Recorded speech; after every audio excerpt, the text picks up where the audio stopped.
예수님이 부활하신 후에 부활하신 예수님이 가장 많이 이야기를 하고 동행한 사건이 바로 이 누가복음 24장에 있는 엠마오상의 두 제자의 이야기입니다. 그러니까 부활하신 주님과 동행을 하면서 어떤 일이 벌리고 부활하신 주님이 어떤 분인가를 우리에게 가장 잘 알려주는 게 오늘 본문 말씀입니다. 오늘도 이 시대 우리가 예수님과 동행하면서 눈이 가려워져 더디 믿어서 그 사실을 알지 못한 엠마와 같은 두 제자의 모습이 나에게 있지 않는가를 여러분이 돌아보셔야 됩니다. 이 두 제자도 예루살렘에서 일어난 예수님에 대한 여러 가지 기적과 이적을 보았고 제자라는 말을 통해서 봤을 때 또 그분과 삶의 말씀을 들었던 분이에요. 그러니까 육안으로 예수를 봤던 자란 말입니다. 모르는 분이 아니라 아는 분이었단 말입니다. 그런데 그분이 부활하신 후에 같이 동행하는데 전혀 이해와 그걸 못하는 거예요. 그리고 그 일어났던 일만 기억하고 마음으로 슬픈 기색을 띠며 돌아가는 모습이 오늘 기록이 되어 있습니다. 그런데 그들 동행하는 그 주님이 그들과 함께 동행하고 음식을 잡수시면서 그들의 눈을 열어 깨닫게 하고 그들의 눈에 즉 육안으로 보는 그 예수가 사라지자 진짜 예수와 함께 연합되는 모습이 오늘 여기 보여지고 있습니다. 우리의 신앙생활이 부활에 참여한 자로서의 신앙생활인지 아닌지를 한번 살펴보아야 돼요. 아마 예수님을 가장 심정적으로 사랑하고 애정을 가졌던 사람이 누구냐면 바로 마리아입니다. 막달라 마리아.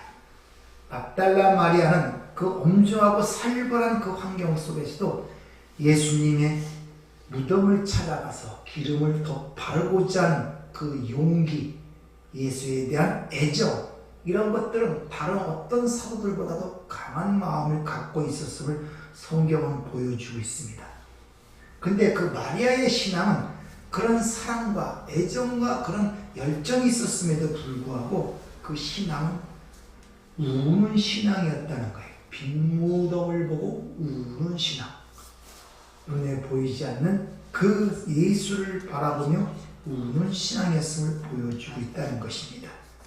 즉 예수님의 시신이 없어졌다고 통곡을 하는 마리아는 예수님에 대한 애정은 그 누구다, 즉 그 사람은 누구와도 비교할 수 없었지만 그 마리아의 신앙의 수준을 얘기해 주고 있는 거예요. 그러니까 자신이 예수님에 대해서 해줄 수 있는 것은 자신의 어떤 보람이요, 감사요, 애정의 표현이 기껏해야 예수님의 죽음을 슬퍼하고 애통하는 것이 마리아의 신앙의 수준이었단 말이에요.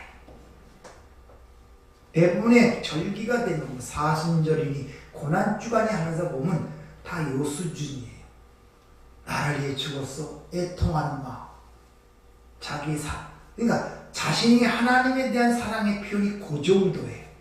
거기서 더 이상 나가지를 못하는 신앙들을 갖고 있다는 것입니다. 근데 이게 대단히 겉으로 보면 아주 하나님에 대한 사랑이 많고 애정적인 표현이고 감사가 많은 것 같지만 실질적으로 보면 그게 유대주의며 인본주의 신앙이라는 것입니다. 왜 그런 문제가 발생하느냐?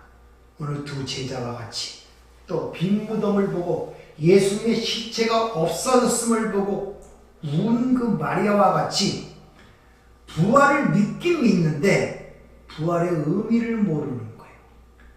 나사로의 사건도 마찬가지죠.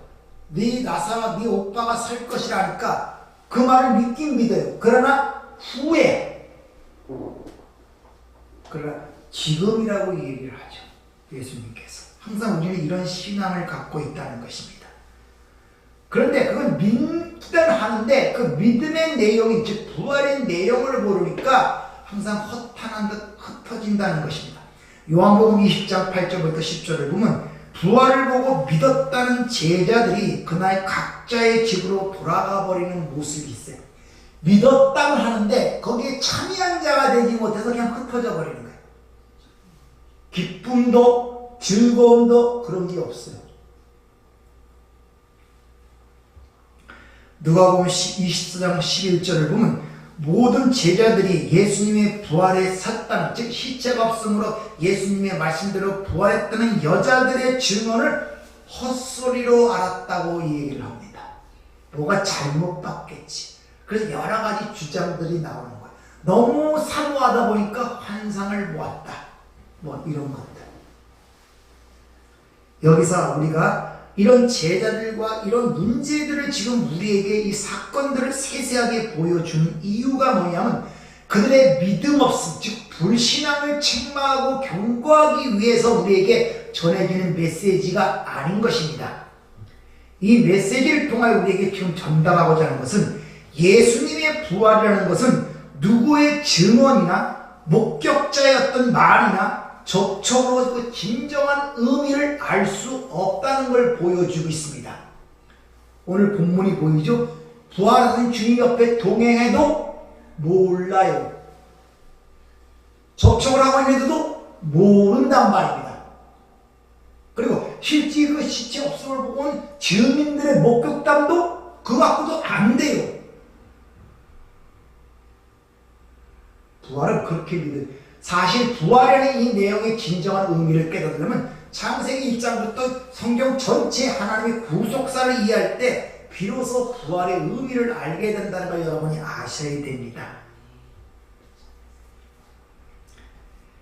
요한복음 20장 9절을 보면 아직도 그들은 예수께서 죽은 사람들 가운데서 반드시 살아나야 한다는 성경 말씀을 깨닫지 못하더라 이렇게 얘기해요. 말씀을 깨닫지 못하면 주님이 동행하고 있어도 몰라요.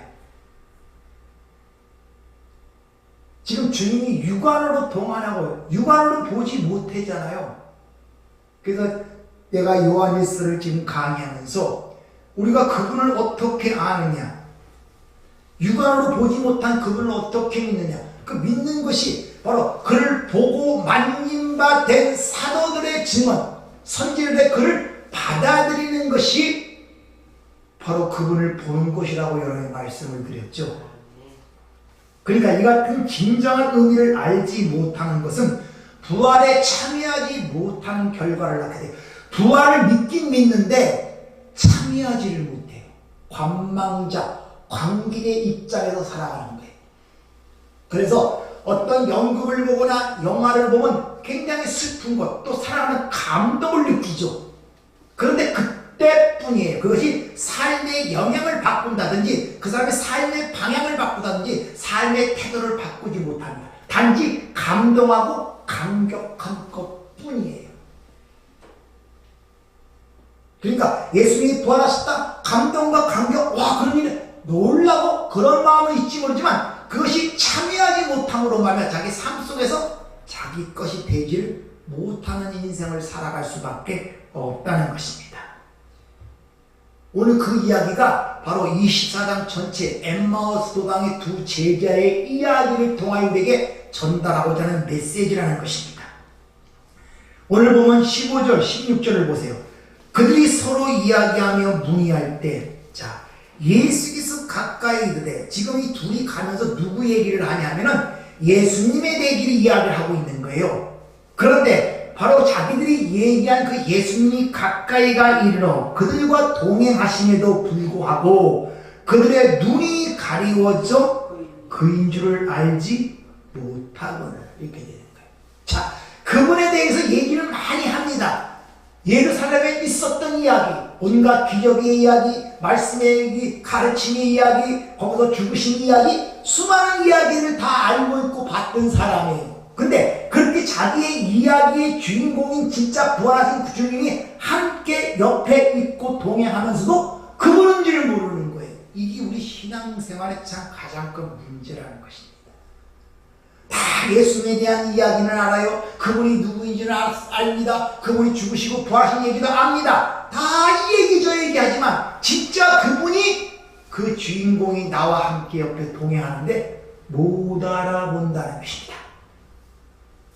이게 우리 신앙생활의 가장 큰 문제라는 것입니다. 25절 27절을 보세요. 이르시되 그러니까 이 미련하고 선지자들의 말한 모든 것을 마음에 더디 믿는 자들이요 그리스도가 이런 고난을 받고 자기 영광에 들어갈 것이 아니냐 하시고 이에 모세와 모든 선지자의 글로 시작하여 모든 성경에 쓴 바 자기에 관한 것을 자세히 설명하여 다시 말하면 구약 전체가 성경 전체가 이야기한 것들을 전혀 깨닫지도 이해하지도 못하고 있었다는 것입니다.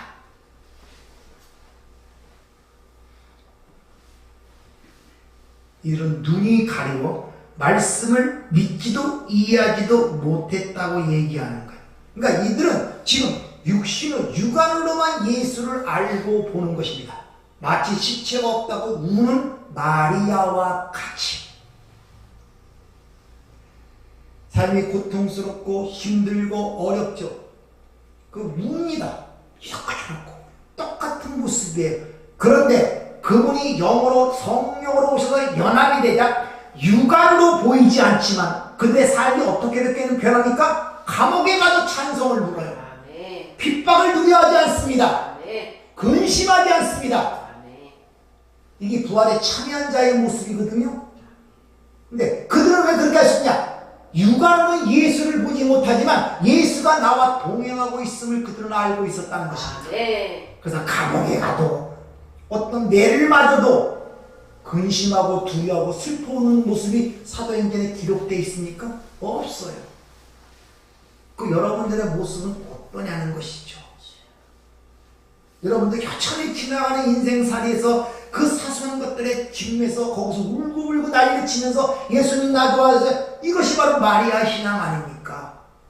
동행하고 있다면서요. 함께하고 있다면서요. 눈이 가리워 보질 못하는 거예요.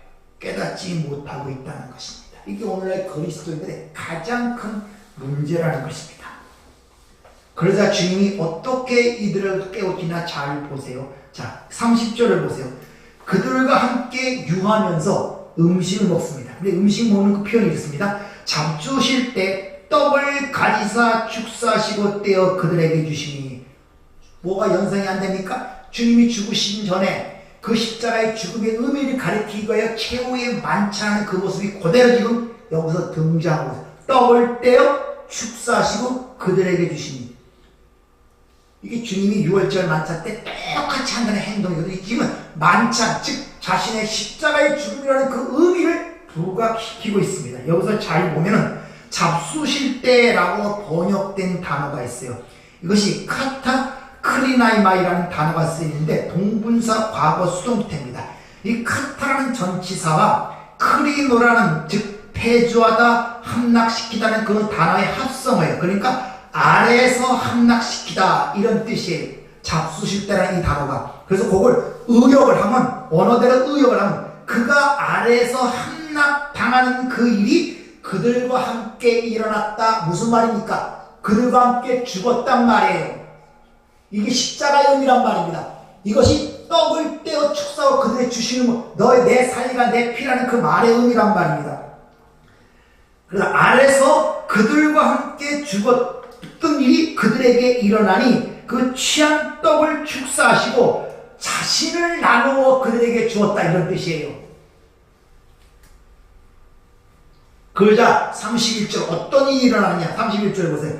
그들의 눈이 밝아져 그인 줄을 알아보더니 예수는 그들에게 보이지 아니하는지라. 이것도 원어대로 의역을 하면은 이제 눈이 밝아지다는 것은 안오이고 위에서 열어주다 앞에 디아라는 또 전치사가 붙어요. 그러니까 누굴 통하여 열어주다 이런 뜻이에요. 이걸 의역하면 그를 통하여 위에서 그들의 눈을 열어주었다. 그에 대한 모든 것을 알게 되었고 그랬더니 그가 보이지 않더라 이런 뜻이에요. 그를 통하여 위에서 그들의 눈을 열어주었더니 뭡니까? 그들이 그 모든 것을 알게 되는 동시에 눈으로 육안으로 본 예수는 사라지더라 이런 말이에요. 즉 예수님의 말씀을 통하여 제자들이 영적 눈이 열려 예수님을 보게 되자 그들의 육의 눈에서 예수님이 사라져버린 거예요. 육의 눈에서는 사라지고 대신 뭡니까? 그들 안으로 영으로 말씀으로 들어와 버린 거예요. 네. 주님께서 요한복음 15장 7절에 너희가 내 안에 거하고 내 말이 너희 안에 거하면, 이 말이 거기서 이루어진 거예요. 거기서 말이라는 것은 육신적 로고스가 아니라 레마타, 진리를 얘기하는 거예요. 그랬더니 32절에 보세요. 뭐라고 해요? 그들이 서로 말하되 길에서 우리에게 말씀하시고 우리에게 성경을 풀어주실 때, 이것이 눈을 열어주실 때는 똑같은 단어, 비아 아노이고 풀어주실 때 이게 똑같은 단어. 우리 마음이 뜨겁지 아니하더냐, 이 뜨겁다는 단어가 카이오라는 단어인데 불이 등불이 켜지지 않더냐 이런 말이에요. 그분이 눈을 열어서 우리의 눈을 열어 말씀을 알게 했더니 마음에 등불이 켜지더라 이런 말이에요. 마음에서. 그것이 부활에 참여한 자들의 모습. 그러자 그들이 보이는 예수는 사라졌는데 예루살렘을 떠나던 발걸음을 돌이켜서 예루살렘으로 들어가서 그 얘기를 선포하기 시작하는 거예요. 이것이 슬픈 기색을 띠고 그 바랬던 이스라엘 군에게 바랐던 주님을 그 슬픔과 고통 속에 지나가던 그들이, 육으로 그 예수를 보고 그렇게 따르던 그들이 진짜 예수가 그 안에 들어오자 발걸음을 돌이켜 슬픈 기색이 아니라 기쁨으로 가서 예수의 부활을 전하더라 이런 말이에요. 바로 예수님의 부활에 참여한 자들의 모습이에요. 그러니까 하나님의 은혜로, 그 은혜로 하나님이 그 눈을 열어줌으로 말미암아 그 말씀을 알게 되면 부활의 의미가 뭔가를 깨닫게 된단 말입니다. 그럼 부활에 참여하면 자서 그들의 삶이 어떻게 변하냐, 이 세상에서 오는 세상을 사는 사람이 되는 거예요. 두 세계를 살고 있어요. 이 세상에 육신이 있지만 결국 또 그들은 하늘의 것들을 살고 있는 그런 존재가 된단 말입니다.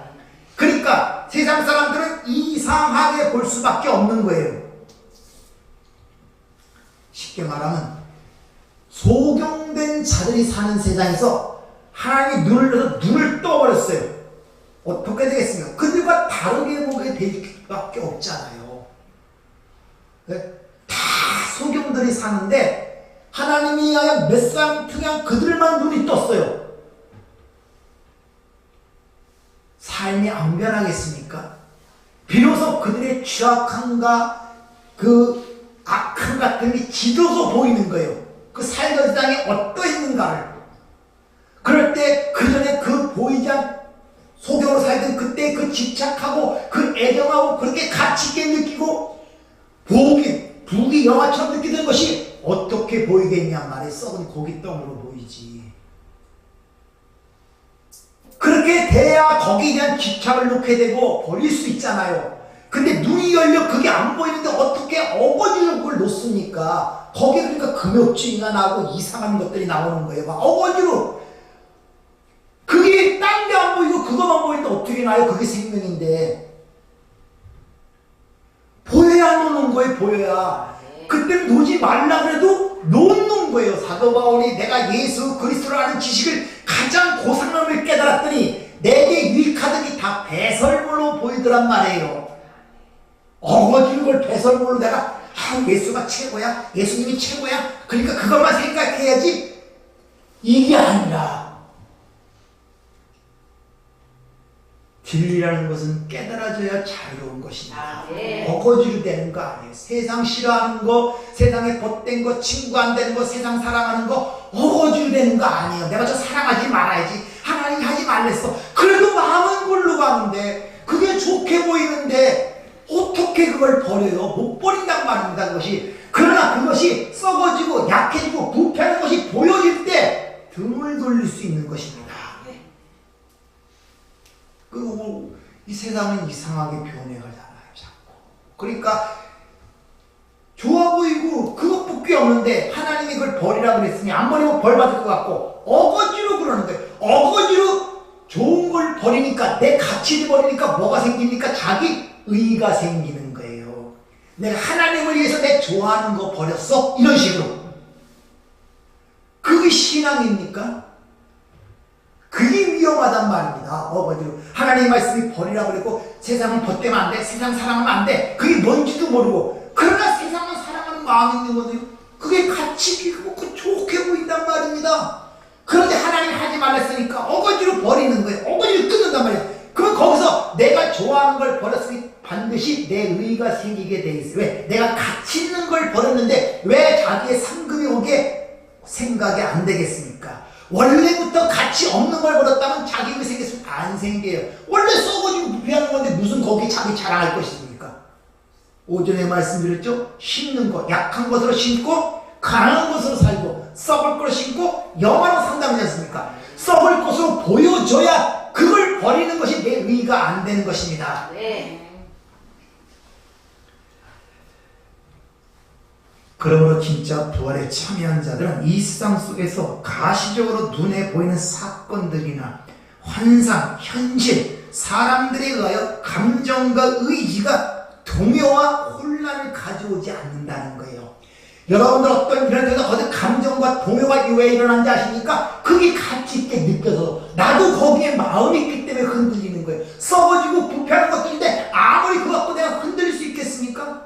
없잖아요. 그것이 원래 썩어지고 부패하는 것 버려야 할 것들인데 근데 그게 되지 않으니까 요동을 치는 거예요. 몸에서 거기에 집착이 되고 동요화되고 이게 어떻게 부활에 참여한 자의 모습이라고 할 수 있겠냐는 것입니다.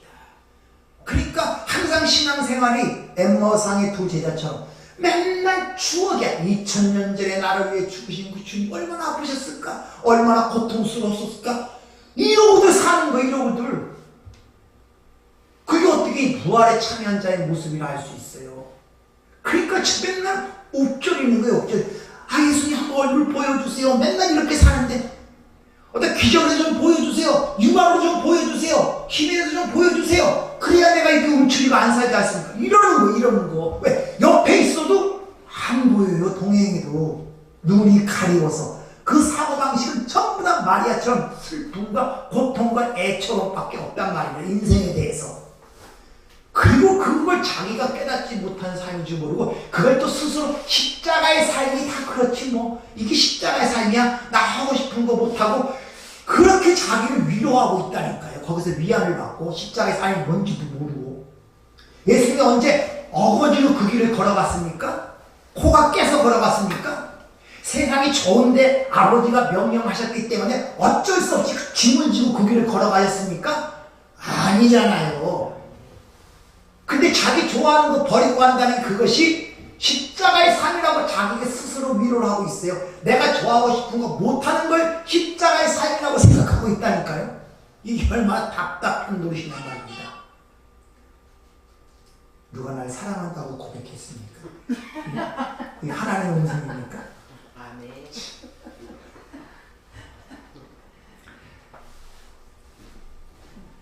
한순간에 이루어지는 것은 아닙니다.